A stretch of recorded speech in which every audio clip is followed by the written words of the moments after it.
we're going to speak about Radha Dasya and the 4 reasons why Chaitanya Mahaprabhu appeared. And an exalted Vaishnav who spent many years writing so many books. He's based in Vrindavan and he's a scholar in his own right, but also a very beloved friend of Srila Gurudev's also. He will speak about Srila Gurudev and how Srila Gurudev gave importance to Radha Dasya and the 4 reasons for the appearance of Lord Chaitanya Mahaprabhu.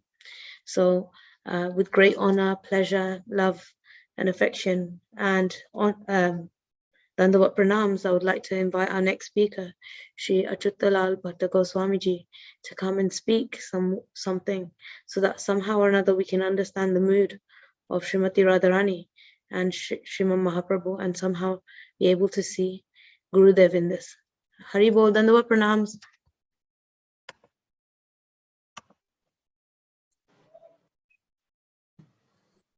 Hare Krishna. Vrindavan Bihari लाल की जय। वंदे हम श्री गुरोर श्रीयुतपद कमलम श्री गुरून् वैष्णवांश्च श्री रूपम साग्रजातम सहगण रघुनाथान्वितं तम सजीवम साद्वैतम सावधूतम परिजन सहितम श्री कृष्ण चैतन्य देवम श्री राधा कृष्ण पादान सहगण ललता श्री विशाखान्वितांश्च उल्लल बल्लभ ललना धर पल्लव पानोत्कम नौमि समल्ली मालम हरिः हल्लीशकोल्लसितम। देश विदेश में विराजमान सभी गौर प्रेमी एवं श्री वैष्णव उनको मेरा भगवत स्मरण हरिस्मरण प्रणाम। बीच बीच में ही करती हूँ। I'm paying obeisances to all the devotees who are hearing internationally and those who are in the family of Sri Chaitanya Mahaprabhu. Shri Maharaj Shri भक्त वेदांत नारायण महाराज के अंतर्धान महोत्सव के इस पूर्व बेला में आज उनके महान गुणों का हम स्मरण करने के लिए विराजमान हुए हैं और उनकी अपूर्व देन जो युग को रही उसके प्रति अपनी कृतज्ञता व्यक्त कर रहे हैं।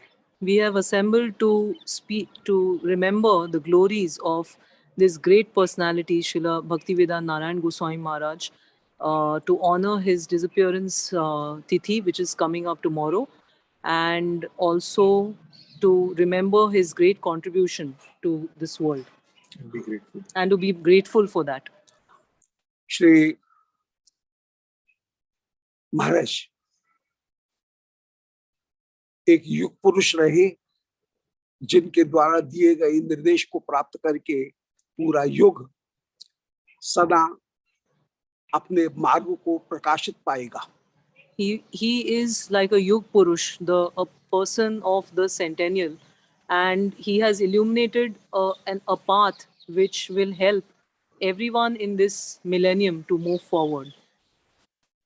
श्री महाराज श्री ने सर्वोत्तम उपास्य, सर्वोत्तम प्रयोजनीय पदार्थ और सर्वोत्तम साधन, इन तीनों के ऊपर जीव मात्र को अधिकार संपत्ति प्रदान करते हुए अपना प्रकाश, अपना ज्ञान उन्हें प्रदान किया। He has illuminated the topmost sadhya, which means what we are aiming for, the topmost prayojan, and the sadhan to attain that. Shri Shrimad भागवती संहिता में प्रारंभ में श्री नारद जी सनंदन ऋषि से कहते हैं कि नमस्तस्मै भगवते कृष्णाया बलकीर्तये, उन श्री कृष्ण को प्रणाम है जिन्होंने जीव मात्र का कल्याण करने के लिए योधत्ते सर्वजीवानाम अभवाय उशती कला, अपनी कला रूप को धारण किया। कौन सी सनंदन। श्री सनंदन ऋषि, नहीं, श्री कौन सी? नारद जी, श्रीमद् श्रीमद् भागवत श्रीमद् भागवतम भागवतम में श्रुति स्तुति हाँ। 87वें अध्याय में 10वें स्कंद में in Yeah. 10.87 of Srimad Bhagavatam, Narad Rishi is telling Sanandan that I pay obeisances to Krishna, जिन्होंने अपने पूरे जिन्होंने अनेक कलाओं को धारण करके जीव मात्र का कल्याण किया। Expansion. who has assumed many expansions to benefit the living entities, jivas of this world. और इन कला का अर्थ है कि अंश रूप में ही श्री कृष्ण अवतरित हुए और उनका अंश रूप है उनका गुरुतत्व। So this means that Krishna has come in his partial manifestation as an ansha, and that means as Guru Tattva. Shri Gurudev भगवत कृपा की मूर्ति हैं। जब श्री कृष्ण किसी जीव को प्राप्त करना चाहते हैं, जीव को जो किंचित स्वतंत्रता है, उस स्वतंत्रता से वो यदि भगवत भजन करने की थोड़ी सी भी रुचि दिखाता है तो श्री कृष्ण कृपा करके गुरु रूप में उसके सामने उपस्थित हो जाते हैं। So Shri Guru is the personification of Krishna's mercy potency, and if the independent living entity has even the slightest desire to attain Krishna, then he comes to him in the form of Shri Guru. Shri Narayan Maharaj एक ऐसे ही महनीय गुरु हैं जिन्होंने पूरे युग को एक महनीय वस्तु, एक महान वस्तु कृपा करके प्रदान की, वो है भक्ति मार्ग। Shri Narayan Maharaj is this kind of a great personality, this kind of a great guru who has given the entire millennium this highest process of Bhakti Marg. Shri Narayan Maharaj का संपूर्ण सिद्धांत श्रीमद् महाप्रभु के सिद्धांत के ऊपर आधारित है। His entire Siddhant philosophy that he's given is exactly based on the philosophy of Sri Chaitanya Mahaprabhu. यदि श्री चैतन्य महाप्रभु के अवदान या उनके समाज को दिए गए आशीर्वाद को यदि हमें विचार करना है तो ऐसा हो ही नहीं सकता है कि जिस प्रयोजन के लिए श्रीमद् महाप्रभु ने अवतार धारण किया, उस प्रयोजन को हम कभी भी उपेक्षित करें, उनको हम नेग्लेक्ट नहीं कर सकते। If we want to think about what Chaitanya Mahaprabhu has come to this world to give, then it is impossible that we ignore or neglect what is the prayojan, what is the final goal that Chaitanya Mahaprabhu said we should attain. यदि श्री चैतन्य महाप्रभु के अवदान को केवल नाम प्रचार मात्र, जो अधम जन है उनके उद्धार मात्र, इतने तक ही सीमित रखा जाए तो हम श्री महाप्रभु के अपूर्व कृपा को पूरी तरह से नहीं पहचान पाएंगे और उनके साथ में एक तरह से अन्याय करेंगे, कहीं अपराधी हो जाएंगे। If we limit the gift of Sri Chaitanya Mahaprabhu to only spreading Nam Sankirtan all over the world and only delivering the fallen, then we will actually be kind of offending and not doing injustice. and doing injustice to what he really came to give. Shrimad महाप्रभु का मुख्य प्रयोजन अवतार का वह अनर्पित चरी भक्ति को प्रदान करना ही था। केवल नाम प्रचार के द्वारा कलहत जीवों का उद्धार करना, यह ही श्रीमद् महाप्रभु के अवतार का मुख्य प्रयोजन नहीं है।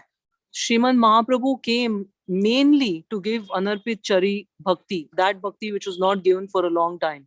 And it is not that what he came to give is limited to giving only Harinam Sankirtan and to deliver the fallen souls of Kali Yuga. Shri Mahaprabhu का सारा सिद्धांत वेद का निष्कर्ष है। वेद के सर्वोत्तम स्वरूप को, वेद के परम प्रयोजनीय पदार्थ को श्री महाप्रभु का सिद्धांत स्थापित करने वाला है। और Maha, वह पदार्थ है श्री रागानुगा भक्ति। Mahaprabhu's philosophy is actually like the very essence of the Vedas. It is like the essence of the Swarup, the topmost Swarup of the Vedas, and the utmost Prayojan mentioned in the Vedas, which is Raganuga Bhakti. ब्रह्म सूत्रों में जैसे कहा गया है अथातो ब्रह्म जिज्ञासा, इसमें अथ शब्द का तात्पर्य है कि अभी तक कर्म कांड में हम वेद का प्रयोग धर्म, अर्थ और काम के लिए कर रहे थे।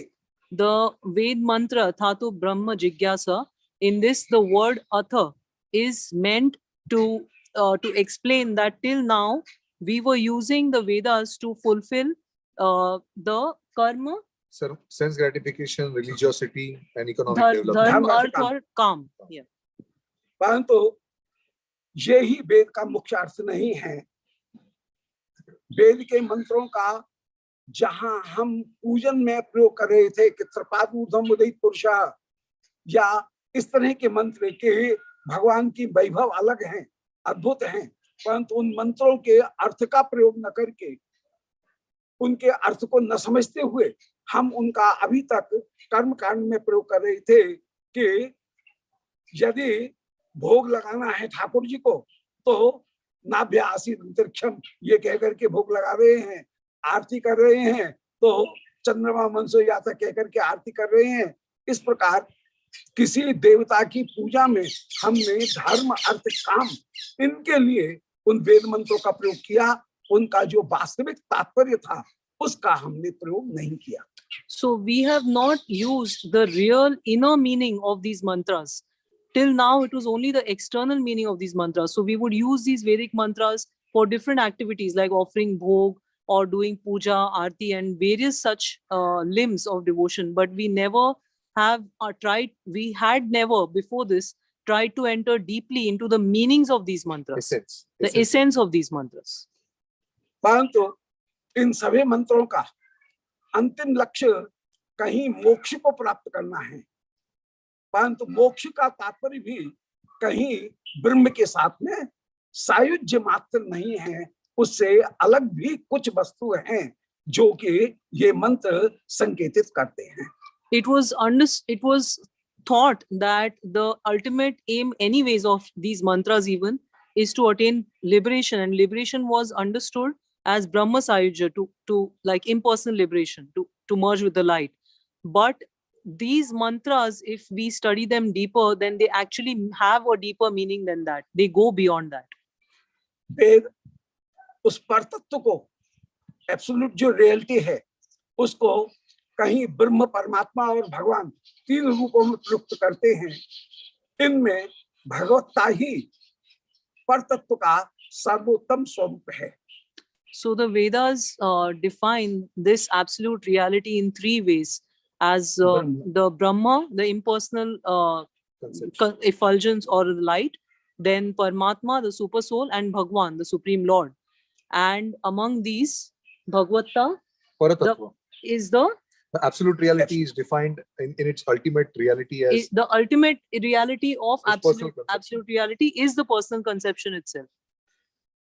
जो परतत्व है उस परतत्व को भी सर्वदा विशेष से युक्त ही माना जा सकता है।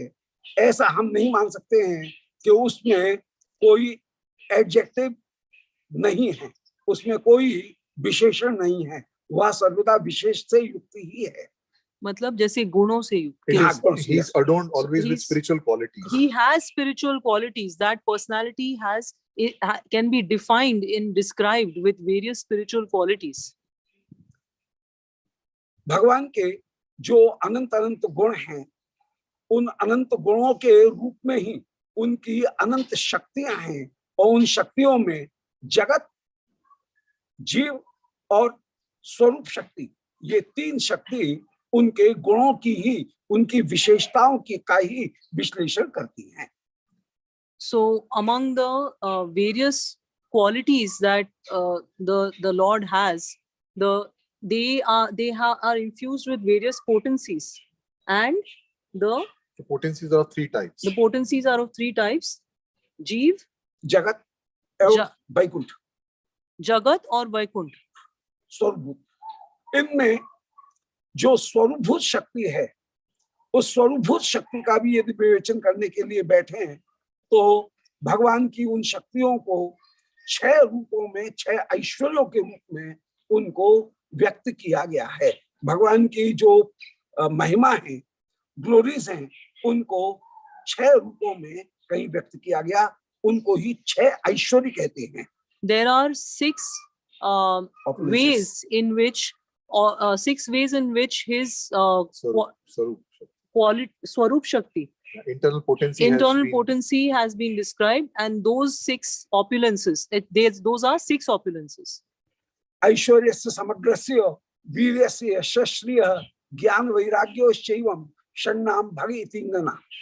ऐश्वर्य, that means opulences, वीर्य, that means उनकी पावर, श्री मन उनका अट्रैक्शन और उनकी शोभा, यश उनकी ग्लोरीज, उनका ज्ञान नॉलेज और उनका वैराग्य, उनका रिनंसिएशन।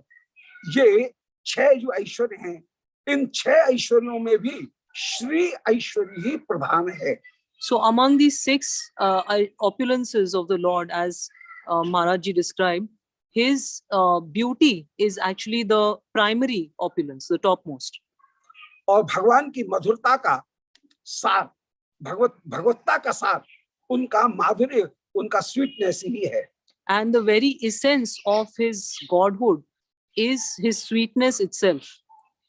इसीलिए श्री चरितामृत में, चैतन्य चरितामृत में निरूपण किया गया कि माधुर्य भगवत्ता सार ब्रजे कैल परचार ताहा शुक व्यासे नंदन स्थाने स्थाने भागवते वर्णी आचे जनाईते या सुन माते भक्तजन। द भगवत्ता का जो सार है वह सार माधुर्य ही है। That this has also been described in this verse that Maharaj Ji mentioned from the Chaitanya Charitamrita, that the very essence of Godhood is his topmost sweetness, Madhurya.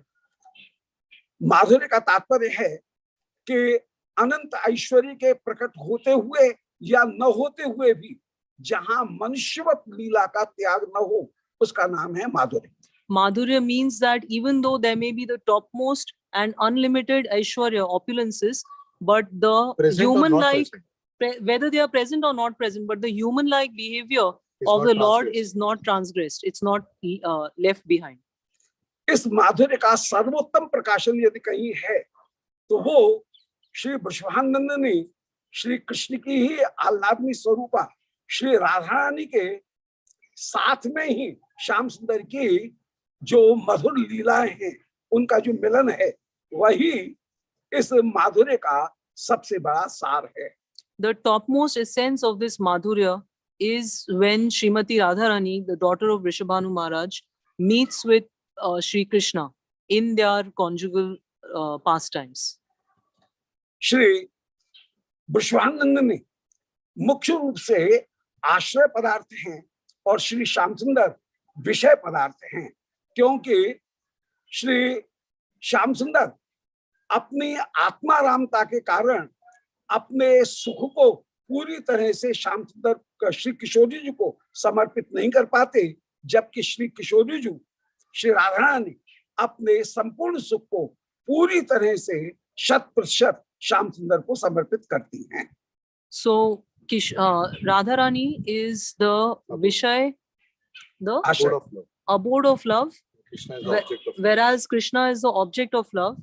And the way that Radharani is able to completely give herself in her love for Krishna, Krishna is not able to completely give himself because he is Atmaram.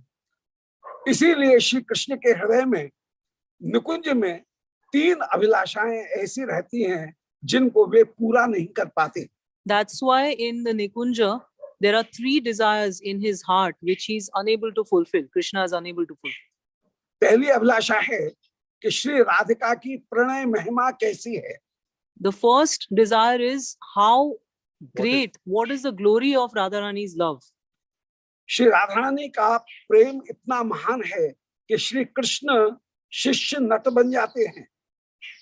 और श्री राधा रानी उनकी instructor, उनको उपदेश देने वाली गुरु होकर के ही विराजमान होती हैं। Her love is so glorious, it's so glorious that she becomes like his guru and he becomes like her disciple. दूसरी अभिलाषा जो निकुंज में पूरी नहीं हो सकी, वो अभिलाषा है कि श्री राधिका का आस्वाद निस्संदेह बड़ा है, श्री कृष्ण का आस्वाद उतना बड़ा नहीं है। विषय जातीय आस्वाद बड़ा नहीं होता, आश्रय जातीय आस्वाद ही बड़ा होता है। So the second desire that could not be fulfilled in the Nikunja is that Krishna observes that Radharani is tasting something higher, more happiness than he is able to taste. But the happiness that the ashray, the object of love, tastes, technically it should be higher than the happiness that the abode of love or the Vishay is tasting. जब श्री श्याम सुंदर श्री किशोरी जी का दर्शन करते हैं, उस समय वे केवल मोहित मात्र होते हैं, परंतु श्री राधिका जब कृष्ण के माधुर्य का आस्वादन करती हैं, तब वे बेभान हो जाती हैं, उनको अपनी भी सुध मात्र नहीं रहती। When Shyam Sundar sees Radhika, he is captivated, he is very much attracted. But when Radharani sees Sri Shyam Sundar, she is so overwhelmed that she forgets even her own existence. She forgets about herself. तो ये दूसरी अभिलाषा थी जो उसको निकुंज में श्री श्याम सुंदर पूरा नहीं कर पाई। So this was the second desire that Shyam Sundar could not fulfill in the Nikunja. इसी प्रकार तीसरी एक अभिलाषा भी थी। श्री श्याम सुंदर मन में विचार करते हैं कि मैं अपने माधुर्य का आस्वादन कृष्ण बन करके नहीं ले सकता हूं। So the third desire was that he was thinking, I cannot taste my own sweetness being as in this same body as Krishna. Being Krishna myself, I can't taste my own sweetness. जैसे मिश्री का स्वाद मिश्री स्वयं नहीं ले सकती है, Just उससे like अलग होना चाहिए पड़ता है, इसी प्रकार कृष्ण के माधुर्य का आस्वाद स्वयं कृष्ण पूरी तरह से नहीं ले पाते, इसलिए वे राधा भाव और द्युति दोनों को प्राप्त करने के लिए उत्सुक होते हैं। Just like the sugar can't taste itself, you have to be different from the sugar to be able to taste the sweetness of sugar or to taste sugar. And hence he has the desire to accept this Radha Bhav and Kanti, her color, to be able to taste this. इसी प्रकार निकुंज में सखियों के हृदय में भी तीन अभिलाषाएं पूरी नहीं हो सकी। Similarly, the Sakhis, friends of Radharani in the Nikunja also could not come. They had three desires which could not be fulfilled. सखी सोचते हैं कि श्री श्याम सुंदर आत्मा राम हैं, जबकि रस के लिए पूर्ण समर्पण चाहिए, आत्मा राम में पूर्ण समर्पण नहीं हो सकता। So the Sakhis are thinking that in Ras, to be able to completely enjoy or taste Ras, you need to completely surrender to that Ras. But because Krishna is Atma Ram, he is not able to completely surrender.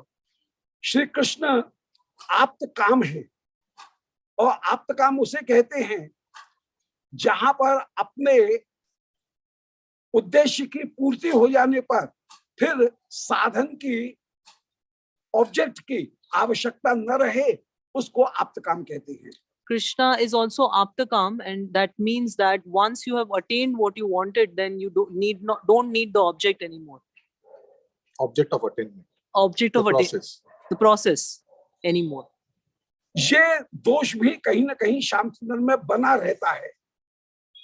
Shyam सुंदर में तीसरा दोष है कि वे कहीं गुरुद्रोही भी हैं।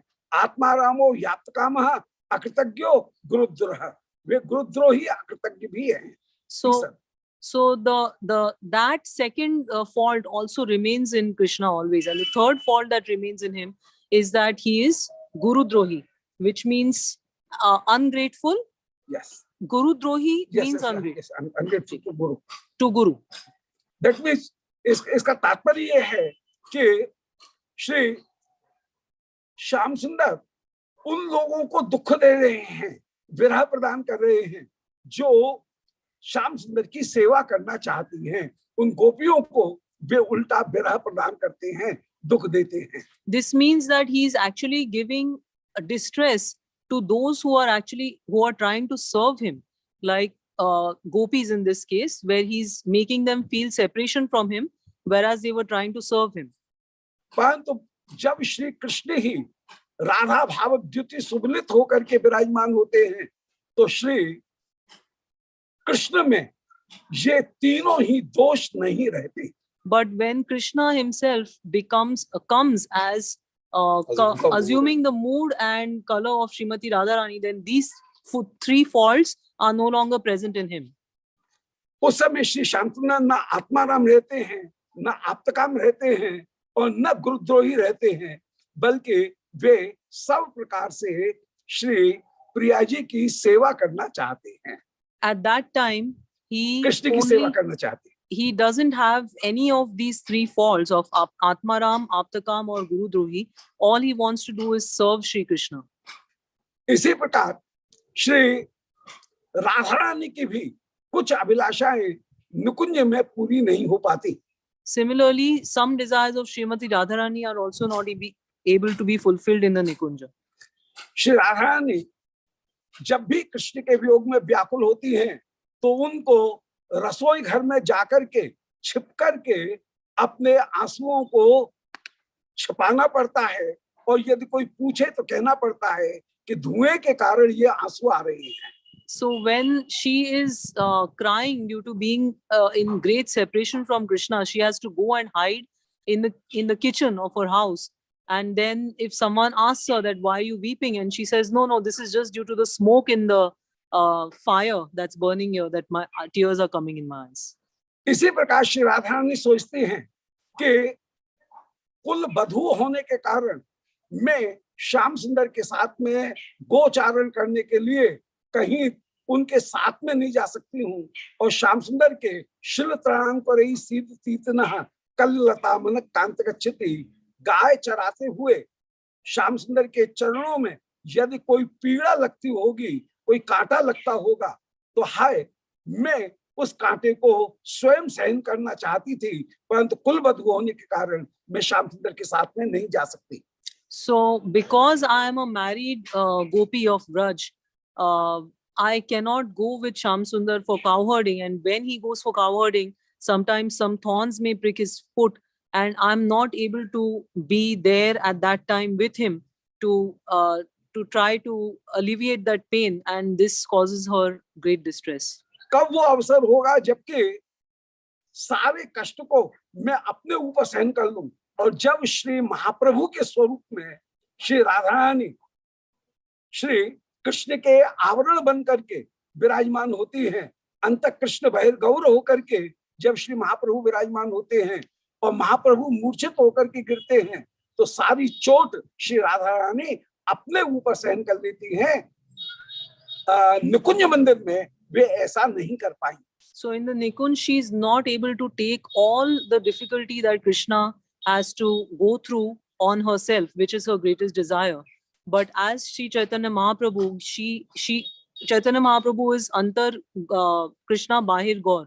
So that with that color that she is covering him from outside. So whenever he falls down and he may be hurt due to being unconscious in Krishna Prem and falling down to the floor, but she is taking all that pain in Gaur Leela. So this fulfills this desire of Radharani.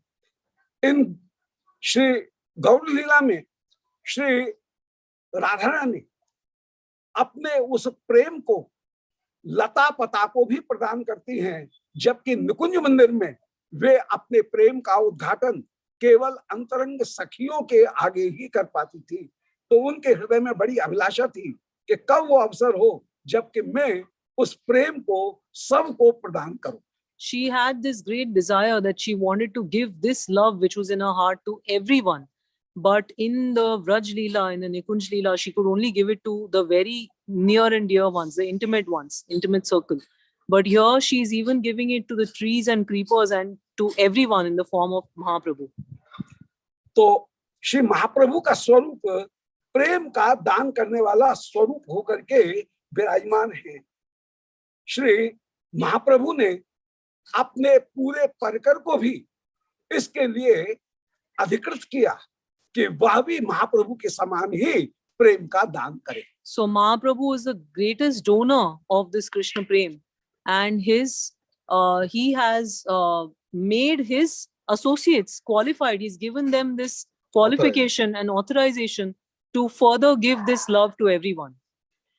और श्री भक्ति वेदांत नारायण गोस्वामी महाराज उसी परंपरा में एक महान स्रोत होकर के विराजमान हुए, जिन्होंने के श्रीमद् महाप्रभु के द्वारा जो प्रेम प्रदान करना चाह रहे हैं उस अनर्पित चरी भक्ति को उन्होंने श्री नारायण महाराज ने भी कृपा करके सारे विश्व को वो भक्ति प्रदान की।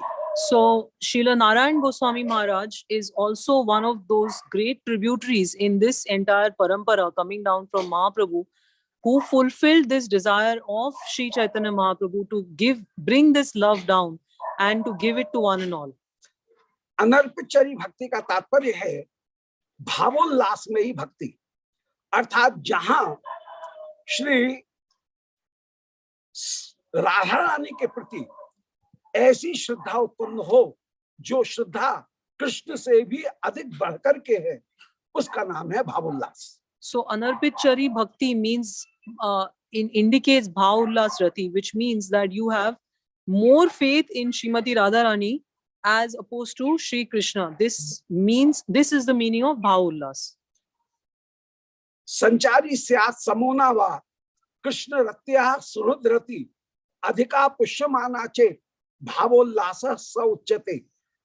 जहां पर श्री कृष्ण के प्रति जो प्रीति है उससे भी बढ़कर के श्री राधिका के प्रति प्रीति हो, उस प्रीति का नाम श्री भावोल्लास है। और यही अनर्पितचरी भक्ति श्रीमद् महाप्रभु ने कृपा करके अपने अंतरंग परिकरों को प्रदान की। So Mahaprabhu has given this specific bhakti to his intimate associates, wherein the affection to Srimati Radhika is far greater than the affection one has for Sri Krishna. Shri Radha Rani भी अपनी सखियों के प्रति प्रेम रखती हैं, सखी भी राधा रानी के प्रति प्रेम रखती हैं, परंतु राधा रानी का सखी ललिता के प्रति प्रेम वह संचारी मात्र कहलाएगा, क्योंकि उनकी मुख्य रति श्री कृष्ण के प्रति है, जबकि श्री ललिता का या श्री रूपमंजरी का जो प्रेम है वह श्री कृष्ण और राधिका की, कृष्ण की भी अपेक्षा श्री राधिका के प्रति अधिक है, अतः वह स्थायी भाव कहलाएगा। So the rati, the love that Srimati, that Radharani has for Lalita is Sanchari. It's transient because her main Sai Bhav is for Krishna. Her main affection is for Krishna. But when you consider someone like Roop Manjari, then her Sai Bhav is that she has more affection for Srimati Radharani. In case of Manjaris, their Sthai Bhav is in Radharani. Yes. मंजरियों का स्थायी भाव श्री राधा रानी में, और वे राधा रानी को ही श्याम सुंदर के साथ में मिलाना चाहती हैं। And all that they want is to make Radharani meet with Shyam Sundar. इसलिए मंजरियों का जो भाव है उसमें कहीं भी अपने अंग संग की इच्छा नहीं है, अपने इंटरेक्शन की आवश्यकता की इच्छा उनमें दूर दूर तक नहीं है। And hence there is no possibility of the Manjaris ever desiring to unite themselves with Krishna. They never even have the thought of this or the desire of this. इसलिए श्री मंजरियों की प्रीति में स्वार्थ का कहीं अवसर है ही नहीं, एक तनिक मात्र भी स्वार्थ का कहीं भी अवसर प्राप्त नहीं होता है। And hence in the Manjari's affection, they have no even the slightest tinge of selfishness or self-interest at all, because they don't desire this to meet with Krishna for themselves ever. जितनी मात्रा में स्वार्थ का अंश रहेगा उतनी मात्रा में प्रेम कम हो जाएगा, क्योंकि मंजरियों में बिल्कुल भी अपना स्वार्थ है ही नहीं, इसलिए उनका प्रेम निस्संदेह अधिक श्रेष्ठ श्रेणी का माना जाएगा। And that is why their love, Manjari's love, is considered to be the topmost, because the amount of love will proportionately be considered to be Higher. lower, depending on how much selfishness, self-interest one has. यदि निज स्वार्थ नहीं है तो कृष्ण माधुर्य का सर्वोत्तम आस्वाद प्राप्त होगा, अन्यथा कृष्ण माधुर्य का सर्वोत्तम आस्वाद अपने स्वार्थ के कारण कुछ खटाई को लेकर के विराजमान होगा, उस मिठास में कुछ खटास आ जाएगी। So only if one is bereft of all, like has no selfish motive at all, will one be able to taste the sweetness of Krishna completely, in totality. But if one has even the slightest self motivation, then there will be some sourness added to that sweetness, to the tasting of that sweetness. इसलिए नायिका भाव की अपेक्षा सखी भाव अधिक श्रेष्ठ है, और सखी भाव की भी अपेक्षा मंजरी भाव सर्वोत्तम है।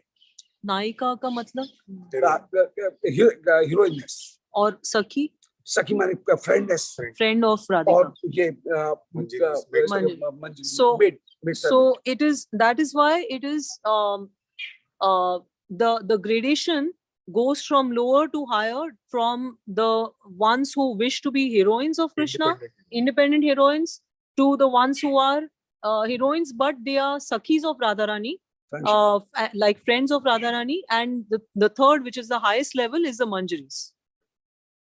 मंजरी भाव यह एक दुर्लभ भाव था, श्रीमद् महाप्रभु उस भाव को कृपा करके प्रदान करते हैं, और वह भाव श्री महाप्रभु के परकर के द्वारा, जैसे श्री नारायण महाराज उनके द्वारा अन्य लोगों को भी प्रदान किया गया। और इसीलिए श्री नारायण महाराज की सबसे बड़ी विशेषता यह रही कि उन्होंने उन मधुर सिद्धांत के ग्रंथों को, लीला के ग्रंथों को भी प्रचारित किया, उनका अनुवाद कराया और उनको प्रचारित किया, जिससे कि साधक के हृदय में लोभ उत्पन्न हो सके।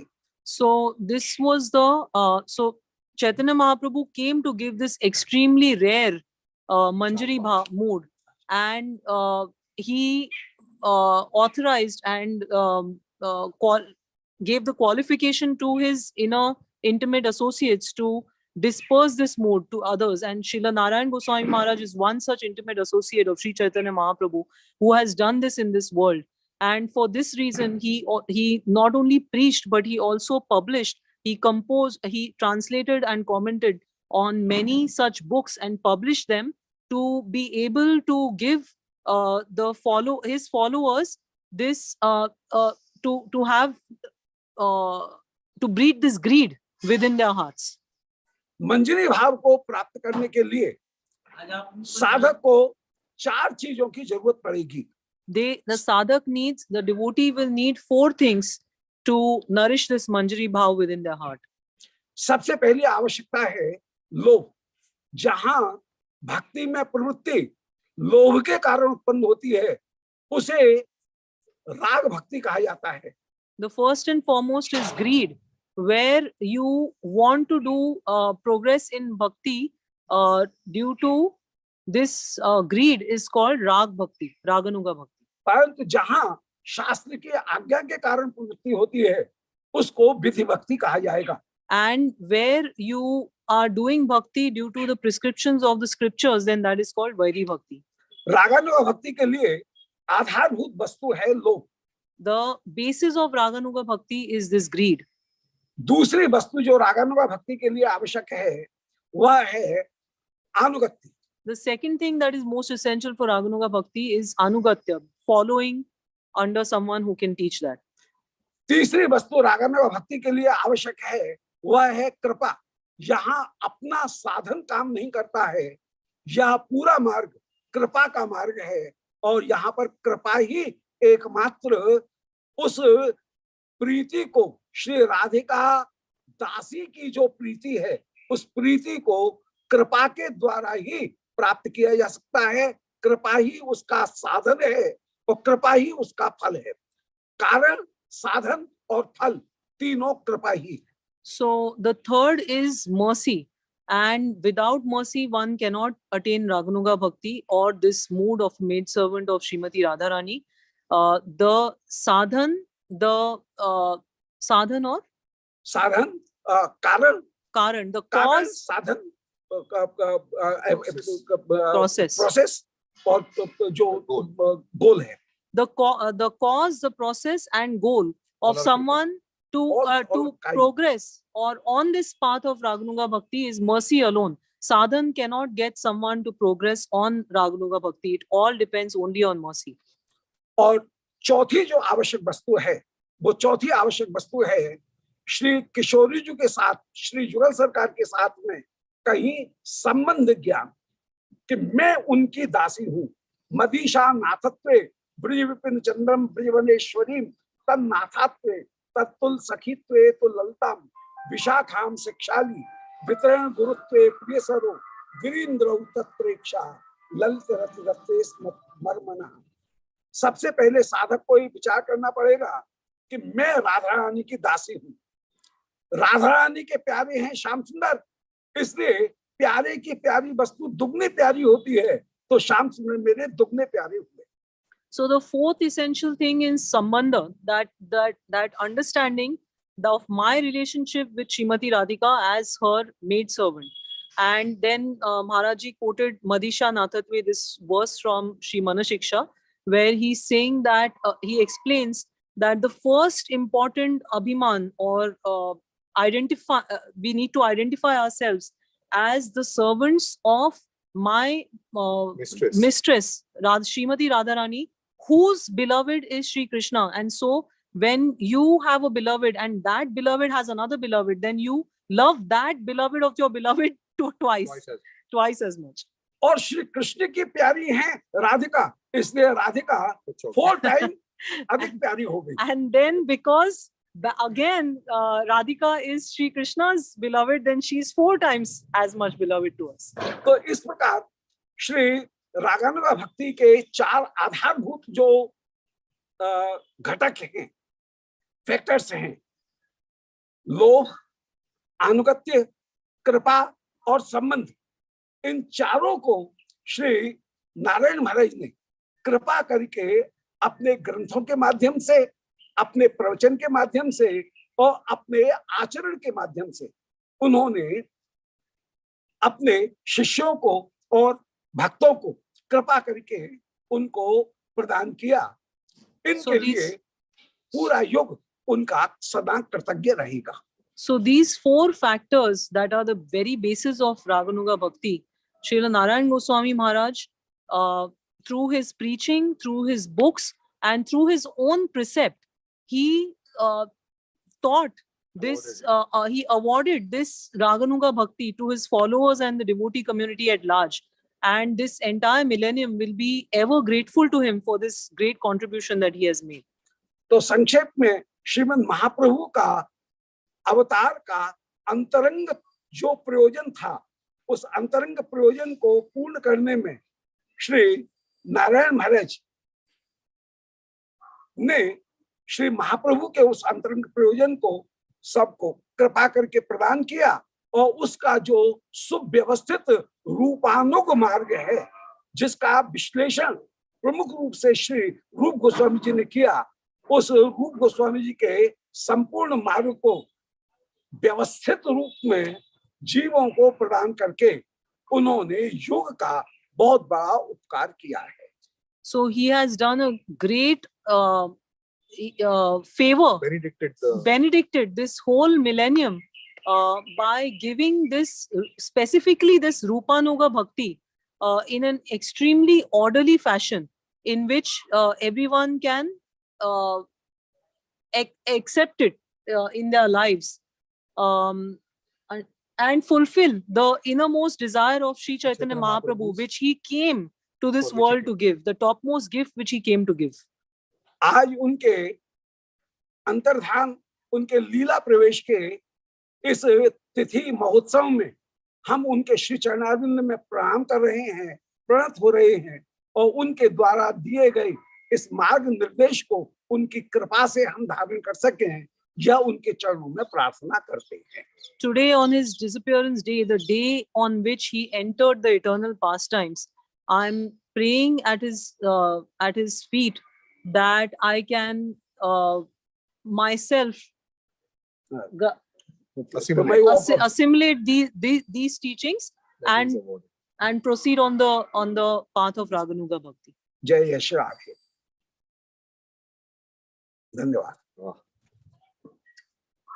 गोस्वामी जी, आपका बहुत बहुत धन्यवाद है कि आप इतना बोला गुरुदेव के बारे में, जिसे तत्व लेके, सिद्धांत लेके, और गुरुदेव जैसे एक्चुअली में दुनिया को दिया है।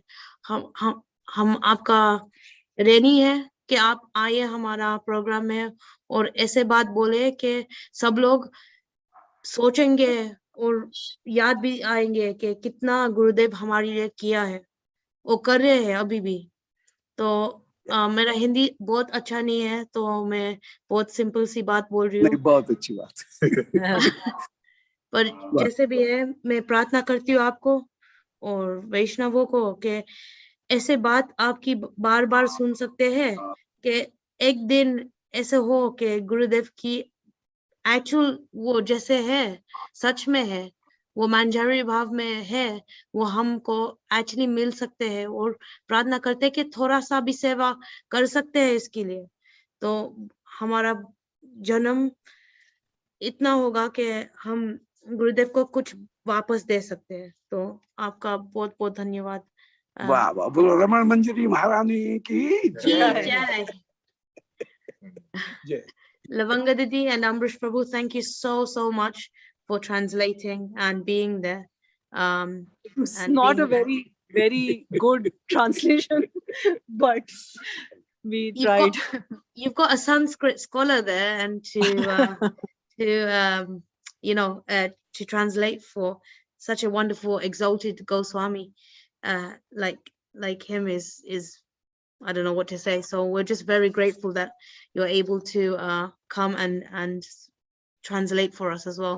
I learned so many things. It's just I've got like 4 or 5 pages of notes to look back on. It's just amazing how he was able to expand on the essence of Srila Gurudev and Chaitanya Mahaprabhu and bring Yes. that all back to Srila Gurudev and what he's given to this world and how indebted we are. And if anyone really understands this, then we are forever indebted to him. And there will be never a time where we can repay Srila Gurudev back.